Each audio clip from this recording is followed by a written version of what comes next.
پر بات جاتی ہے، اس لیے کہ جب اللہ کے نبی صلی اللہ علیہ وسلم نعوذ باللہ معصوم نہیں تو پھر قرآن کی تحفظ کے بار بات آتی ہے، پھر قرآن پہ بات آتی ہے، پھر حدیث پہ آتی ہے، تو پورا دین ہمارا نیچے سے اوپر تک گرتا ہے۔ تو اگر اس چیز کی حفاظت کا بندوبست نہ ہو تو سوال یہ پیدا ہوتا ہے کہ پھر اس نظام کی کیا معقولیت ہے جو نظام یہ کام نہیں کر سکتا۔ یہ بنیادی طور پہ جو ہے اس حوالے سے گفتگو ہے۔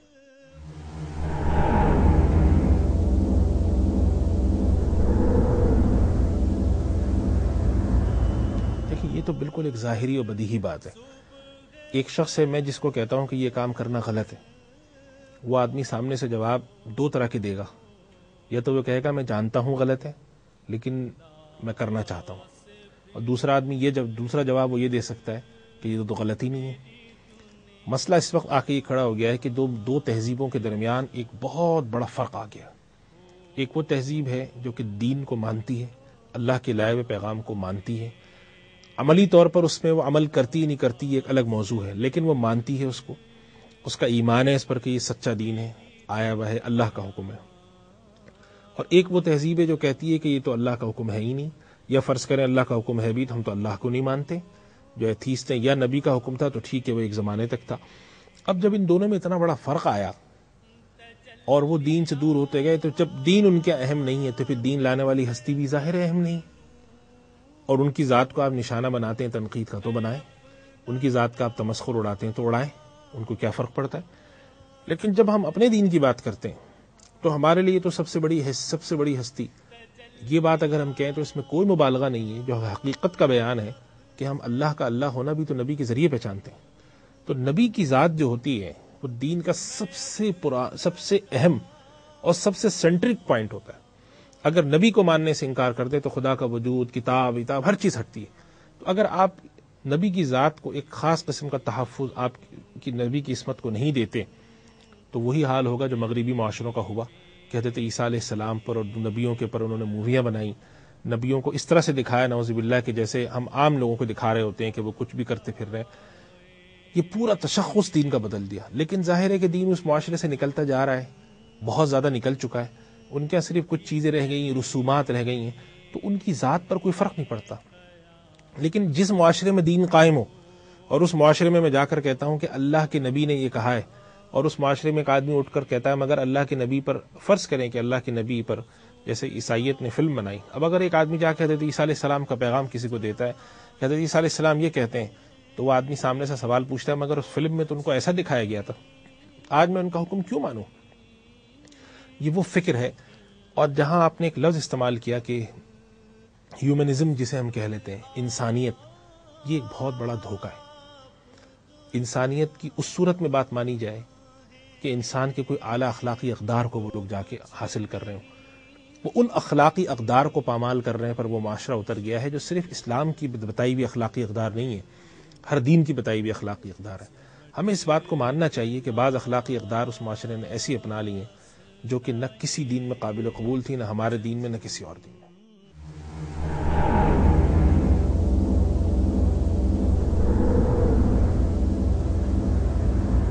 یہ جو آپ کا سوال ہے کہ پادری نے قرآن کریم کو جو جلایا ہے،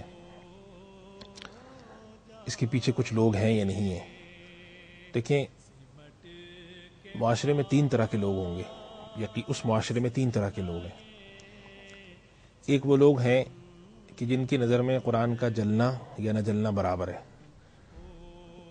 یعنی اس طرح سے کہ اگر آج ہمارے یہاں کسی اور مذہب کی کوئی مقدس مذہب ہو، آسمانی مذاہب میں سے نہ ہو، لیکن کوئی اور مذہب ہو اور پتہ چلے کہ فلاں مذہب کی کوئی چیز جلائی گئی ہے، یا مثال کے طور پہ ہمارے معاشرے میں ایک بت مل جائے جس کی ناک ٹوٹی ہوئی ہو، لیکن ہو سکتا ہے بدھ مت کے لوگوں کے لیے وہ محترم ہو، تو ہمارے لیے یہ بات بے معنی ہوگی، نہ ہمیں اس کے ناک ٹوٹنے کا افسوس ہوگا، نہ ہمیں اس کے ناک ٹوٹنے کی خوشی ہوگی، ہم کہیں گے ٹھیک ہے ایک بت کا ناک ٹوٹ گئی۔ کچھ لوگ ایسے ہوں گے کہ جن کو خوشی ہوگی کہ ہاں اچھا ہوا، اور کچھ لوگ ایسے ہوں گے جو اس کام کے کرنے پہ تیار ہوں گے۔ اس معاشرے میں من حیث المجموع، اس وقت من حیث المجموع اس معاشرے میں زیادہ تر لوگ ایسے ایگزسٹ کرتے ہیں کہ جن کی نظر میں قرآن کا جلنا نہ جلنا برابر ہو گیا ہے، اور ایک کافی بڑا طبقہ ایسا ہے کہ جس نے اس عمل پر خوشی محسوس کی ہوگی، خود تو شاید نہ کریں اس وجہ سے کہ خود کرنے میں انہوں نے سوچا اب کون اس میں پڑے، لیکن اگر ان کو اطلاع ملی ہوگی تو انہوں نے کہا ہوگا کہ چلو اچھا ہی ہوا۔ اور یقیناً کچھ لوگ ایسے ہیں جو بہت بڑا طبقہ وہاں پہ ایسا ہے کہ جو اس بات کا درپے ہے کہ قرآن کو یا مسلمانوں سے وابستہ چیزوں کو نقصان پہنچایا جائے۔ اب جب اس قسم کے واقعات کرنے والے چند لوگ جمع ہوتے ہیں جو یقیناً ذہنی طور پر یقیناً ان کے ذہن میں کوئی نہ کوئی خلل ہوتا ہے، پاگل ہوتے ہیں، کچھ ہوتے ہیں، تو پھر ان کو اس طرح کے لوگ یقیناً استعمال کرنے والے آتے ہیں۔ میں یہ نہیں کہوں گا کہ اس پادری کے پیچھے کوئی ادارہ نہیں تھا، ممکن ہے کہ کچھ ادارے یا کچھ لوگوں نے اس کو ابھارا ہو، اس لیے کہ اس سے پہلے بھی اس نے اس کے کرنے کی کوشش کی تھی، کچھ اور چیزیں کرنے کی، لیکن اس کو امریکی انتظامیہ نے روکا تھا، اور اب پھر اس نے کرنے کی کوشش کی ہوگی۔ تو کچھ لوگوں نے کوشش کی ہو کہ یہ کام ہو ضرور، لیکن تھوڑا سا ایک طرف کو کونے میں بیٹھ کے ہو۔ تو بیمار ذہنیت جو ہے نا وہاں پہ آ چکی ہے اس مسلمانوں کے حوالے سے۔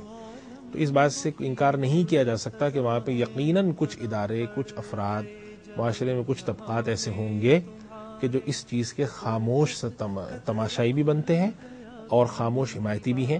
اور میں خاص طور پہ یہ بات کہتا ہوں کہ اگر خدا نہ خواستہ، اللہ نہ کرے، مسلمان معاشرے میں کوئی غیر مسلم کی کتاب جلائی جاتی تو ہمارے یہاں سے ضرور اس کے اوپر ایک بیان آتا، اور ہمارے یہاں ہمارا دین ہمیں یہ کہتا ہے کہ وَلَا تَسُبُّوا الَّذِينَ يَدْعُونَ مِن دُونِ اللَّهِ فَيَسُبُّوا اللَّهَ عَدْوًا بِغَيْرِ عِلْمٍ، کہ وہ لوگ جو کہ اللہ کے علاوہ پوجا پاٹ کرتے ہیں تو ان کو تم برا بھلا مت کہو، اس لیے کہ پھر وہ جواب میں اللہ کو کہیں گے۔ تو ہمارا دین تو ہمیں وہ لوگ جن سے ہمارا اختلاف ہے، جن کو ہم غلط سمجھتے ہیں، ان کو بھی برا بھلا کہنے سے روکتا ہے، جبکہ ان کی طرف سے جو پوپ ہیں ان کے یا ان کے بڑے مذہبی رہنما ہیں، جب وہ معمولی سی بات پر، چھوٹی چھوٹی چیزوں پر بیان دینے کو تیار ہوتے ہیں تو ان کو اس کے پر بھی اپنی رائے کا اظہار کرنا چاہیے تھا۔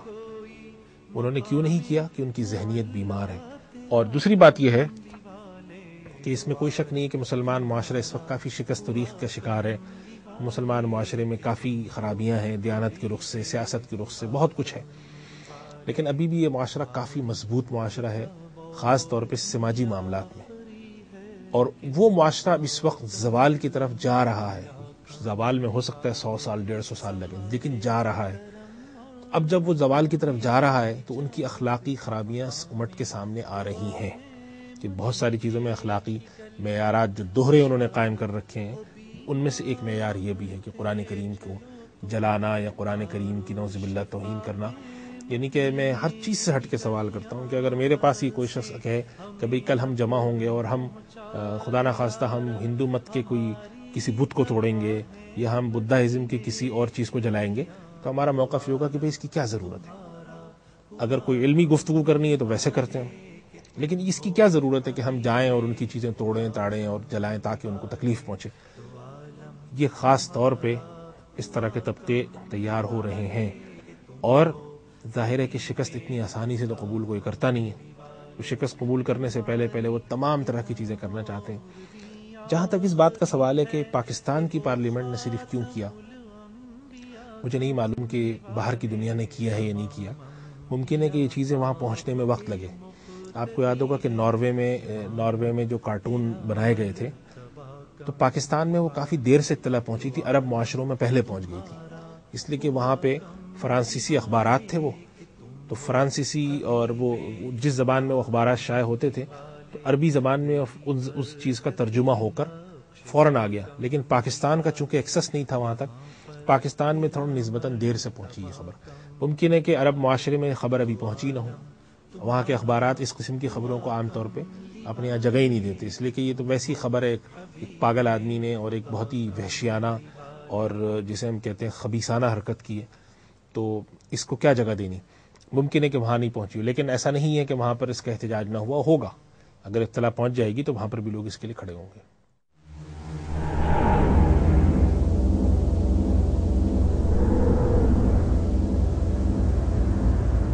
دیکھیں، یہ آپ کا جو سوال ہے نا، یہ سوال اصل میں لوگ جان بوجھ کے دو باتوں کو ملا کر اپنے مطلب کا نتیجہ نکالنا چاہتے ہیں۔ دو الگ الگ سوال ہیں۔ ایک سوال ہے کہ قانون کا مقصد جو تھا وہ صحیح تھا یا غلط تھا۔ دوسرا یہ ہے کہ قانون کے نفاذ کا جو پروسیجر کہتے ہیں ہم، جو طریقہ کار ہے، وہ صحیح متعین کیا گیا یا نہیں کیا گیا۔ مثال کے طور پہ میں اس کی مثال دوں کہ سگنل لگانے کا مقصد ہوتا ہے کہ گاڑیاں بر وقت رک سکیں، تاکہ ادھر ایک سگنل کی بتی جیسی سرخ ہوگی، گاڑیاں رک جائیں گی ادھر. اب اگر فرض کریں کہ سگنل کے اوپر بہت ہی چھوٹا سا بلب لگا دیا جائے جو صرف 2 میٹر سے نظر آتا ہو، تو کوئی یہ نہیں کہہ سکتا کہ بھائی یہ چونکہ چھوٹا بلب لگایا گیا لہٰذا سگنل ہی اکھاڑ دو. ہر آدمی کہے گا کہ بھائی یہ سگنل صحیح لگا ہوا ہے، جگہ بالکل مناسب ہے، یہاں پہ لگنا چاہیے تھا. البتہ آپ کو چاہیے کہ آپ اس سگنل کی لائٹ کو تبدیل کریں تاکہ بڑا دور سے واضح ہو، اس میں شفافیت ہو، 100-200 میٹر سے نظر آئے، رکنے والا رک سکے. رکنے والے کو نظر ہی نہیں آتا تو جو مقصد ہے وہ حاصل نہیں ہوتا. توہین رسالت کا قانون صرف پاکستان کا واحد قانون نہیں ہے، پاکستان کے بہت سے قوانین ہیں. ابھی میرا حال ہی کا میرا ایک جو مشاہدہ ہے وہ یہ ہے، پاکستان میں خواتین کے سلسلے میں قانون ابھی پیش ہوا تھا جو کہ قومی اسمبلی کی رکن شہری رحمان صاحبہ نے پیش کیا تھا، جس میں خواتین کو تنگ کرنے کا جو سیکسول ہراسمنٹ کا لا ہے، جنسی طور پہ پریشان کرنا. یہ پاکستان کا جو لا بنا ہے، اگر آپ اس کا جائزہ لیں، یہ بڑا عجیب و غریب قانون بنا ہے. اس قانون کے مقصد سے تو کوئی انکار نہیں کرتا کہ خواتین کو مختلف جگہوں پہ پریشان کرنا یہ ایک ایسی چیز ہے جس کو قانوناً رکنا چاہیے، لیکن اس کی بہت سارے پروسیجر واضح نہیں ہیں. لاہور کے اندر میرے پاس ایک صاحب کی اطلاع ہے کہ لاہور میں ایک جگہ پہ ایک صاحب نے کسی خاتون کو پروپوز کر دیا. ان خاتون نے ان کے خلاف جا کے تھانے میں FIR کٹوا دی کہ یہ مجھے تنگ کرتے ہیں. اب میں اس کے واقعے کی حقیقت میں نہیں جاتا کہ ہو سکتا ہے وہ تنگ بھی کرتے ہوں جو بھی ہو، لیکن ایک سوال یہاں پہ کھڑا ہوتا ہے جو کہ واقعتاً ہے کہ اگر کوئی آدمی کسی خاتون کو پروپوز کرنے جائے تو وہ ان کے خلاف FIR کٹوا دیں کہ یہ مجھے سیکسولی ہراس کر رہا ہے، تو کیا جواب ہوگا؟ تو اصل میں بات یہ ہے کہ پاکستان کا جو قانون ہے اور جو قانون کا نفاذ ہے اس میں کافی دشواریاں اور خرابیاں ہیں. قانون بنائے جاتے ہیں، اس کی وضاحت نہیں ہوتی، ان کے پروسیجرز طے نہیں ہوتے، انصاف کو ملتے ملتے وقت لگ جاتا ہے. اب یہ تو کوئی بات ہی نہیں ہے کہ ایک آدمی کے اوپر الزام لگا، اس کو آپ نے 6 سال بند رکھا اور بعد میں اس سے کہا کہ بھئی آپ کا تو کوئی قصور ہی نہیں تھا. یہ کسی صورت میں نہیں ہو سکتا. اگر کسی شخص کا جرم ہے تو پہلے آپ ثابت کریں کہ جرم ہے، اس کے بعد اس کو آپ تحویل میں لیں. ایک چیز کہلاتی ہے کہ آپ نے عارضی طور پہ اپنے پاس پولیس نے اپنی کسٹڈی میں رکھا ہے، 2-3 دن تحقیق ہو جائے، مجرم ایسا ہے، جرم کی نوعیت ایسی ہے کہ بھئی 2-3 دن اس کو رکھو، یہ مفرور ہو جائے گا. لیکن اگر ایسا نہیں ہے اور دنیا کے معاشروں میں ایسا ہوتا ہے کہ انہوں نے اس شخص کو بلا کے نوٹس دے دیا کہ آپ کے خلاف شکایت آئی ہے اور ہم آپ کے بارے میں تحقیق کر رہے ہیں، تو آئندہ سے آپ اپنے شہر سے باہر جاتے ہوئے ہمیں اطلاع دے کے جائیں اور ہم جب بھی آپ کو بلائیں آپ دستیاب. یہ نظام ہی نہیں بنایا جا رہا. اس کا نتیجہ نکلتا ہے کہ کسی آدمی کے خلاف FIR کٹتی ہے، کچھ بھی ہوتا ہے، اس کو پہلے تھانے میں بند رکھتے ہیں، تحقیق ہوتی ہے نہیں ہوتی، رشوت ہوتے ہیں، بھتے ہوتے ہیں، اس کے بعد جا کے ثابت ہوتا ہے تو FIR ہی غلط تھی. لیکن اس کا یہ مطلب نہیں ہے کہ قانون غلط ہے. قانون صحیح مقصد کے تحت بنا ہے. قانون کے پروسیجر میں اگر خامی ہے کوئی یا اس کے اندر تفصیل کی ضرورت ہے تو وہ بالکل ہونی چاہیے. اور توہین رسالت کا قانون ہو، اور اس طرح پاکستان کے بے شمار قوانین ہیں جن کے اندر کافی تفصیل کی، وضاحت کی، پروسیجرز کی ڈیفائن کرنے کی ضرورت ہے کہ بھئی کسی شخص کے پر یہ الزام لگایا جا رہا ہے کہ اس نے توہین رسالت کی، تو کیسے تصدیق ہوگی کہ واقعی کی یا نہیں کی. اور کسی پر یہ الزام لگایا جا رہا ہے کہ اس شخص نے جو ہے کوئی تحریر ایسی شائع کی ہے یا کوئی فلاں عمل کا مرتکب ہوا ہے، اس کا ایک نظام باقاعدہ بیٹھ کے وضع کرنا چاہیے. لیکن یہ کہہ دینا کہ چونکہ اس کا طریقہ کار ٹھیک نہیں لہذا قانون ہٹا دو، اگر ہم اس بات کو مان لیں تو دنیا میں کوئی قانون ہی نہ رہے. ہم یہ سوچیں کہ بھئی پولیس والے چونکہ ٹریفک پولیس والے روک کے لوگوں کو رشوت لیتے ہیں لہذا آئندہ سے ٹریفک پولیس کا نظام ختم کر دو، تو پھر تو سسٹم ہی ختم ہو جائے گا. تو یہ اس بات میں کوئی معقولیت نہیں ہے.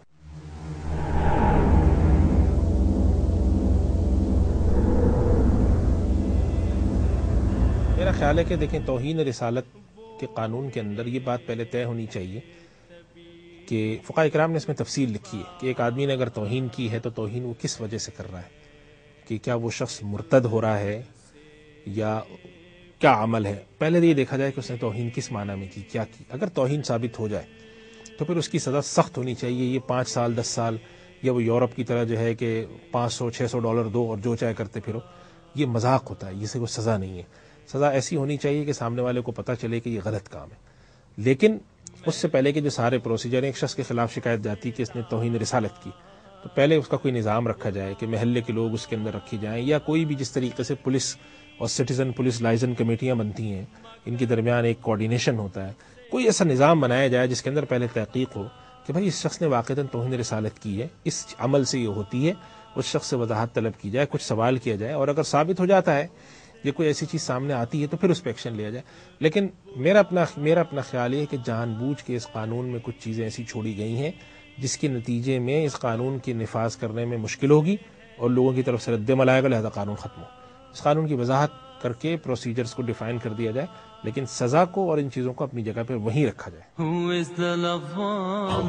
Who is Ar-Rahman? Who is Al-Mannan? La ilaha illallah, Muhammadur Rasulullah. Muhammad is the messenger to Allah.